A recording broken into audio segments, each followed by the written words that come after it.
right, so we are going to write our first program with Python, and we're going to use PyCharm. Okay. All right, so you can start off by, so far you've downloaded Python 3, which I see you have in the console in the back there, so it's a Python console, right? Yes. So now that you have PyCharm and Python installed, you can go ahead and create a new project. You can call it, today we're going to build a simple calculator as your first Python project, so I would just call it calculator. Okay. Create. Yep. Cool. So now I guess before we get started, you can just X out of all those. Once the virtual environment's all set up, it'll let you do it. So what's your background with programming before we get started? Freshman year of college, so 4 or 5 years ago, I did a little bit of C++ because we were programming, with Arduino boards, we were programming autonomous sumo robots. So we needed to communicate with the motors and then the sensors, but that was like a semester and it wasn't very involved or too in-depth. And your mechanical engineering background? Yes. All right. Well, yeah, so you'll definitely notice some similarities with Python. I think it's a great language to get started with, so it should be pretty simple to write this little calculator. But all right, let's get started. So what you can do is see in the top left, it says the calculator folder there. Can you expand that so I can see if there's anything in there? All right, so that's your virtual environment, which we won't talk about today. So what you can do is right-click on calculator, the folder, and then new, and Python file at the bottom, right under Python package there. Yep. You can call it calculator. Python file? Yep. All right. So you see at the top there, it's calculator.py. All right. So basically what we're going to do is this calculator is going to take in user input. Hold on. I think I see your, okay. Yeah. So it's going to take in user input and it will ask for some arithmetic strings. So it'll, you can type like 8 plus 5 and it will return 13 and just print it out to the screen. So all this is going to do is take in user input and print out the result. All right. Okay, cool. So to start, do you remember anything about functions from when you coded in C++? Yeah, a bit. I mean, there's like print, there's like if and for loops, stuff like that. Okay, so you remember the basic stuff. So the first thing we're going to learn is just the print function in Python. So I don't know if you remember the syntax in the C++ version you're using, but I would assume you used cout and cin, right? So for this, it's actually just the word print. So let's just do the classic hello world program. So you're going to do print and then open parentheses. And then you can just type with, hello world, and make sure you wrap all that in quotation marks. Yeah, so PyCharm is going to auto-complete it. So if you just put, yeah, that's fine. Cool. Okay. And then if you don't mind moving the Skype window there, just so I can see, yeah, that's good. So now what you're going to want to do is, it's not letting you run it yet because you haven't specified the Python. Basically, your system doesn't know where Python is. So if you see that add configuration, the top right of the screen there. So click on that, drop down templates. We'll go to Python. And then you can just see how it says Python interpreter and it says Python 3.8. So if you just hit OK, basically we just check that it's targeting the right version of Python because we're going to use Python 3 now. Okay. Now, if you go up to run in the top menu there. Yep. And then run. It's going to ask you, do you want to use this configuration? You'll click that. Yep. And there you go. So at the bottom there, you have a console, which I know you're a little bit familiar with, but if you see, it said hello world there. Yep. So that's basically what you just did there. So that's the first function we're going to do. And now we're going to learn another built-in Python method is called input. Mm-hmm. So what input does is it prompts the user to type something on the console, and then it will assign it to a string variable. Okay. All right. Mm-hmm. So what you can do is change the word print to input. And what you can do actually is get rid of the space between that and the open parenthesis, and then it will get rid of that warning for you.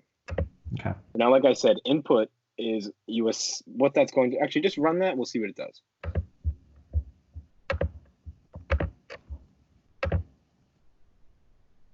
So now if you go down and click into the console there, it should let you type something. So try to type something and then hit enter. And then the process finished. So what input does is it prints what you put in the parentheses there. So in this case, hello world, and it will assign it to something. But now if you look in your code, you're not assigning it to anything, right? Mm-hmm. So do you remember in C, C++ when you assign variables, you say like int x equals 5 or something like that? Yep.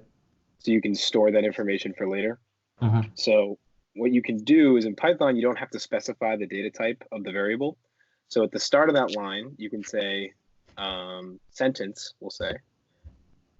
In here? Nope, at the very front of the line. You're going to, yep, so sentence equals. Yep, and now below that line, so, yep, and now print sentence.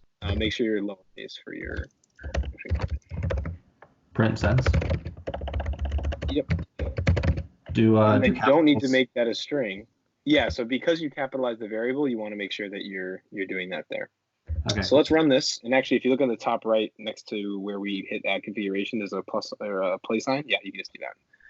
So now down at the bottom, it prints hello world. You can type something like how are you or something like that. Hit enter, and it prints that. So what we did is we used input. Input prompted you with hello world. You type something, how are you? And then that was saved to the variable sentence. Mm-hmm. And then we printed sentence. Does that all make sense? Yeah. Mm-hmm. All right, cool. So now another thing that Python has before we jump into the calculator is comments. So I don't know if you remember what those are, but basically it's just text within the code to help you and other people understand what you're doing. So it's not going to be executed. And the syntax is the hash sign, the pound sign, so shift 3. And then you can just do space and you can type like this is a comment. Okay. It's going to be just how you can kind of keep track of what you're doing at every point and, make it work out. All right? Mm-hmm. All right, cool. So let's jump into the calculator. So to start, I guess, what does the calculator do? We're going to have it do just the 4 basic add, subtract, multiply, and divide, right? So do you remember creating your own functions? Yeah, you need like int main loop or something like that. Int Right, main. yeah. So there's a main function in C and C++, and you can also write other functions too. So in Python, the syntax for that, if you want to go to line 4 there, is def, so def, f. Okay. In frame, yeah. And then it will syntax that way for you, and then space. And now you can name your function whatever you want. And then, like I said, we're going to have, let's do add. Or make it addition, we'll say, because I think add is a reserved word, so addition. And then you'll do open parentheses. And then we're going to add 2 numbers together, so we'll call them x and y. So you can do x comma y. Yep. And then at the end of that, put a colon. Right. So now if you hit enter, you'll see that it auto indented you there. So in Python, the indentation level is going to tell you what the scope of where you are. So anything you write at this level of indentation is going to be within the addition function that you're writing, right? Okay, cool. So now for addition, you just want to return x plus y, right? So x is the first number, y is the second. So anytime we call this, we expect the 2 numbers to be added together and returned to us. So you can just do return x plus y.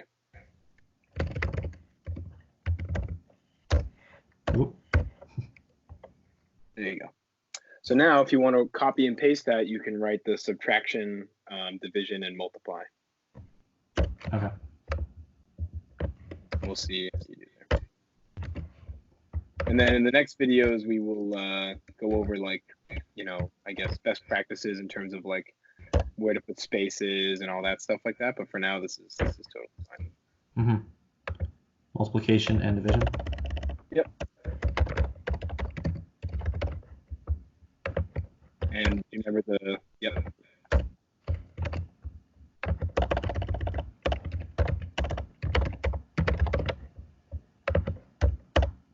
Okay. All right, so now instead of worrying about a main function, so now what we just did is you made 4 functions. So let's do this just to test these, right? Mm-hmm.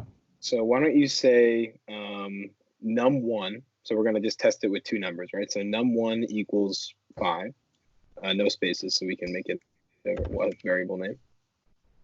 Num2 equals 15.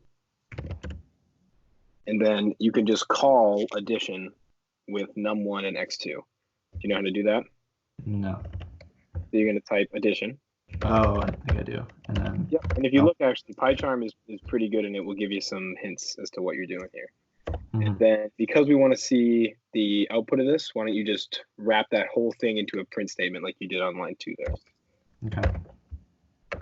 And then let's delete line 1 and 2, so that way we don't clutter the output. Okay. All right, cool. Let's give this a run. We'll see if we have any syntax errors or anything. Nope. There you go. So see, you get 20 printed there? Mm-hmm. Yep. Yeah, so what that did is it called the print function, which then calls addition on num1 and 2, and then prints the result. Mm-hmm. All right, cool. So now we have our 4 functions written. So now let's just say that we want to take in input from the user, right? Mm-hmm. So we can use that input function that we were just using, right? And then maybe say something like, in quotes, like, please input equation. Please input what? Equation. Whatever you want to write. It really doesn't matter. It doesn't matter, yeah. Okay. All right, awesome. So now, because this is, remember, input gets assigned to a string is returned, right?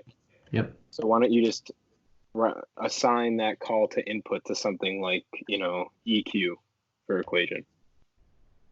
Do I do, like, I kind of forget. What is it? Yep, you got it. At the front of the line there. Equals what? EQ? You're setting, yeah, but flop the 2. So put the EQ at the beginning of the line. Oh, gotcha. Okay. Yep. So now EQ from now on will be whatever you input from the command line there. Okay. All right? Yep. So now what is going to be, so now we'll start to think about how this works, right? So say the user inputs, 8 plus 8. How, since you're writing this, how would you know which of your functions to call? What is going to be in that input string? What's going to be the kind of determining factor to which of your 4 functions to call? The plus. Right. So the actual operator, right? Yeah. So there's a few ways to do this, but I'll show you. I think a really easy way is if you do you remember if statements and conditionals? Mm-hmm. Somewhat. All right. So in English, say when you want to call addition, and we'll see if we can convert that over to code. If user inputs a plus operator, then we want to use addition. Right. So what you can do in Python is it's very English-like. So you can say if, and then because remember that the EQ there is going to be a string, you can check if a substring, which is just a smaller amount of characters, is in that string with the in operator. So if you do space and then a quote and put the plus sign, and then you go over and say in space EQ, and then a colon. Yep. So now what this says is if we see a plus sign in this string, what do you want to do? And we're going to print our answer. Okay. So you tell me what you think we'll do here. We want addition, but I'm not sure how we get the x and the y. but I think we would need addition, right? Yeah, well, we'll get into that in a second. I just wanted to get this logic done first. Yeah, okay. Yep. So XY, addition. For now, leave it blank, and actually, you know, we'll add a line in before. That's fine. You can just close that out. We'll fill it in later. Mm-hmm. All right. So now, below line 13 there, this is getting a little bit more advanced, but I wouldn't worry about it too much. So we need to, like we said, extract num1 and num2, right? So EQ is going to be, again, say 8 plus 13 or 5 plus 15. Yep. And let's assume that there are no spaces from the, no, let's assume that there are spaces. So you do 8 space plus space 15, okay? Yep. So now EQ is going to be a string, and I'm going to teach you this little built-in function. And again, I know this is like a lot at once, but we'll dive into all the different, you know, data structures and data types that exist. But for now, if you just do EQ equals, and then EQ dot split, and then do 2 parentheses, because it's a function. Now, this is where it gets a little bit more advanced, but again, don't worry about it. So we're actually going to change our logic, because I think this is a better way to do this. But so there are 3 things in our equation, right? There's the first number, the operator, and the second number, right? Yep. So what split does is it will split our sentence at the space and put it into a list. So if you look at line 13 there, please input the equation. If we split that, then it will return a list. Do you remember an array? Yes. So it'll be, lists are not the same, but for the purposes of explanation, let's assume that they're really similar. So it will return a list of size 4 with each of those words, because they're separated by a space, as the elements in that list. That make sense? Yeah. Cool. So so what we did on line 14 is we just reassign EQ to the list form of all the words in EQ. That's what line 14 says. Does that make sense so far? Yeah, I think so. Okay. So now below line 14, let's start extracting all of our variables. So then our conditional statements and those if statements there get really simple, right? So go ahead, add a new line below 14. Let's hit enter twice just to give us some space here. So then what's going to be now remember, do you remember how lists and arrays are indexed, what they start at? Not too sure, no. Have you used MATLAB? Yeah, a little bit, not much. Okay, well, all arrays and lists in Python are going to be indexed starting at 0. Okay. So at EQ, so you'll type this and then I'll explain it after, right? EQ, and then open square bracket next to the P. Okay. 0. Yep. So that is going to say the first thing in our EQ list. Yep. You can assign that to num1. And remember, when you're assigning variables, it's the new variable equals what you want it to equal. So you're going to flip those again. Yep. Oh, gotcha. Okay.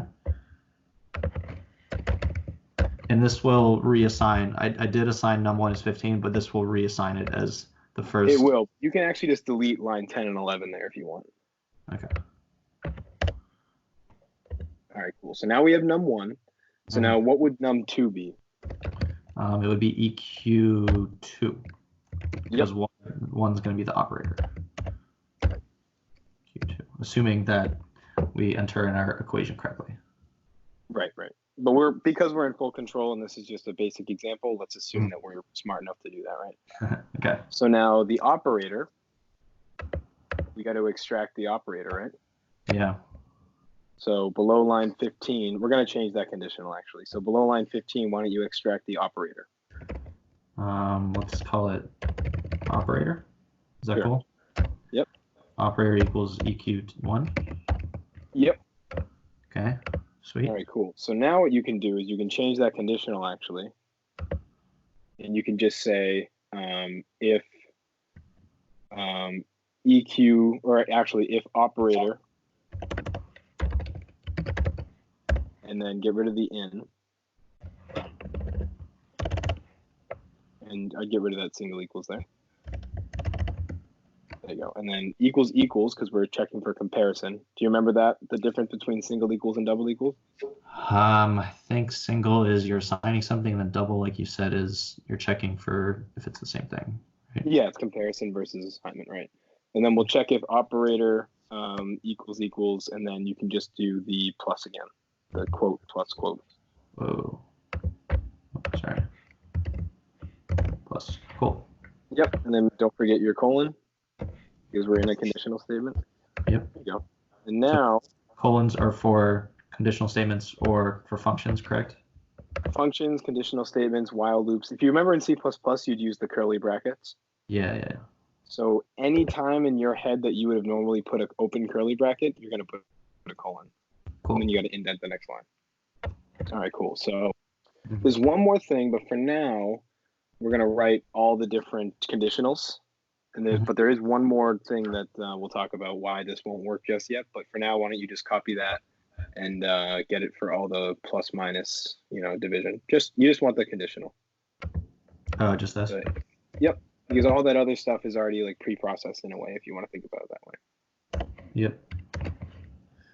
So let's do minus. Yep. Subtraction. Okay. And then multiplication.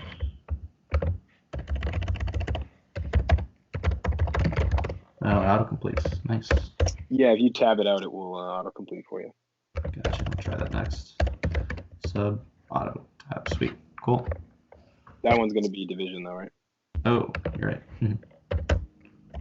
But yeah, the tab complete is very nice. That's why I wanted you to do the, and then just make sure you change that operator there. Cool. All right, so now we have, actually another thing you can do is you got to call your functions with arguments, right? Addition, subtraction, whatever, right? So why don't you, because we assign num1 and num2 up there, you can just put those in there and copy paste into all of them. Copy and paste like this, you're saying? Yeah, you can do it like that. I was just saying, once you do one of them, they're all going to take in the same argument. So you can just do num1, comma, num2.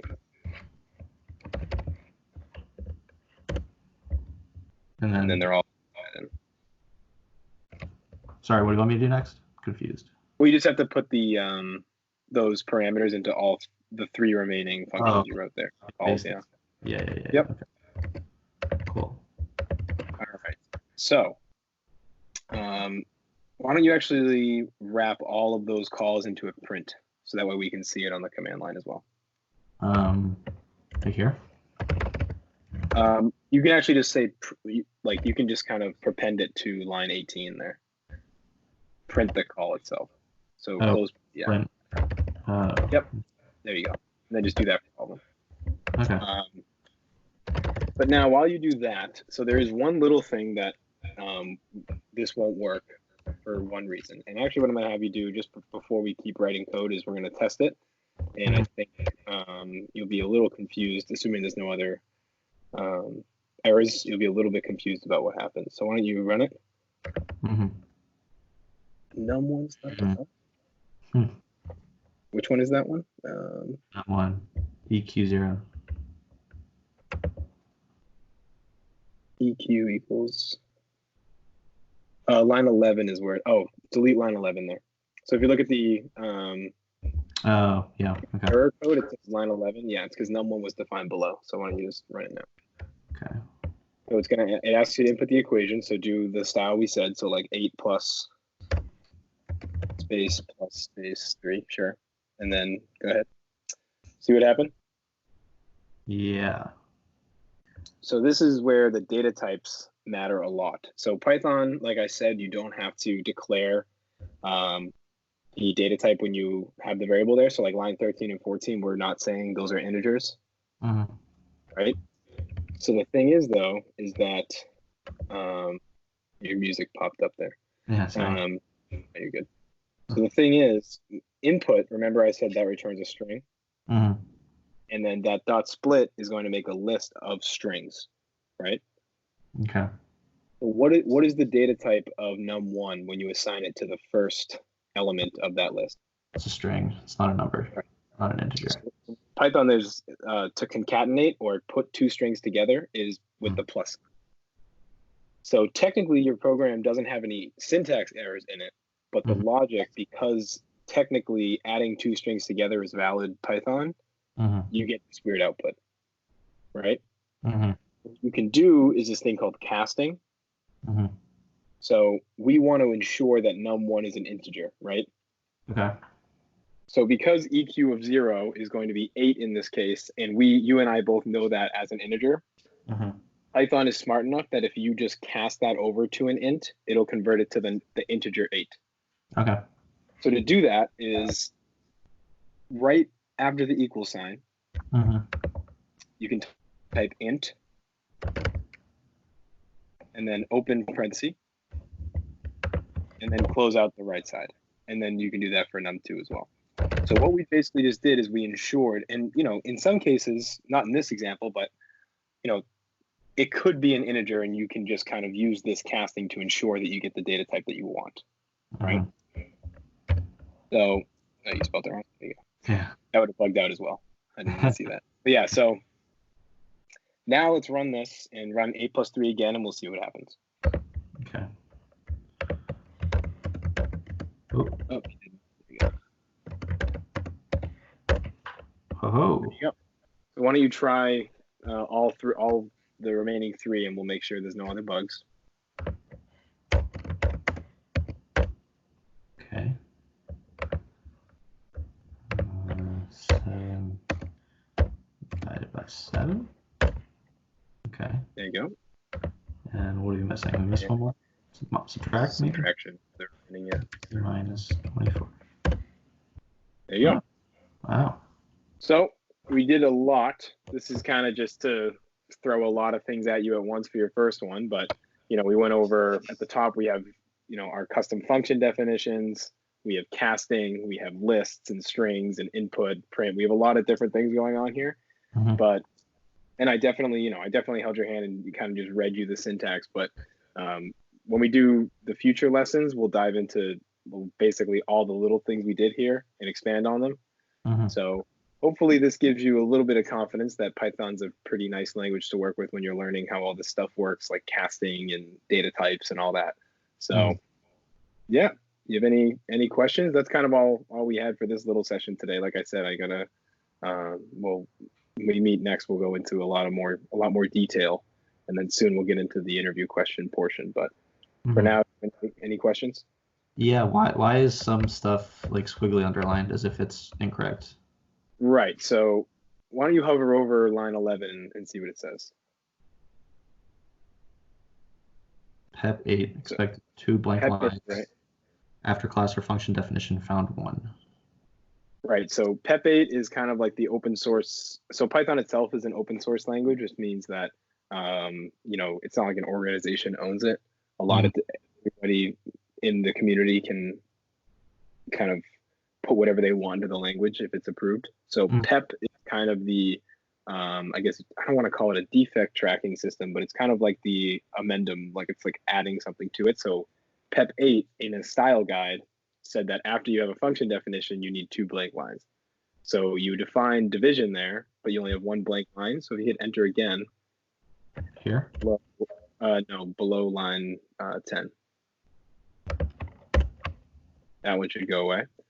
And then if you do that on line 7 as well, hit enter twice between all those function def. No, you want the term was just after that, after the statement. Oh, after. Yeah, do that for all of them, then all those squigglies go away. So it's just a style guide. And then another thing is, see how in your function definitions and in the calls you have comma, and then the sort of practice is after the comma you put a space. So no comma before, and then a comma after. Okay. So this is the standard way to do it. Yep. And then kind of the same goes for like return X times Y. I would personally put a space between everything in that. So basically it's like, yeah, Okay. that's how I would personally do it. I don't think it's in the style guide, but it's definitely more readable that way. Mm-hmm. And then down on, you want a space before and after equal sign. Yep, for all of them. Should get rid of all those style complaints. Okay. Ooh. Yeah, so PyCharm is going to give you that kind of like, make sure you have the right looking code, I guess if you want to say it that way. Uh-huh. So once you get going with this and other languages and you're coding a lot, it kind of just comes second nature. You just do it without thinking. Mm-hmm. So that probably got rid of all your errors there. So Yeah. that is a more clean looking code, a little more easier to follow. But yeah, so pretty good job. That was pretty quick. Cool. Thank you so much. Yeah.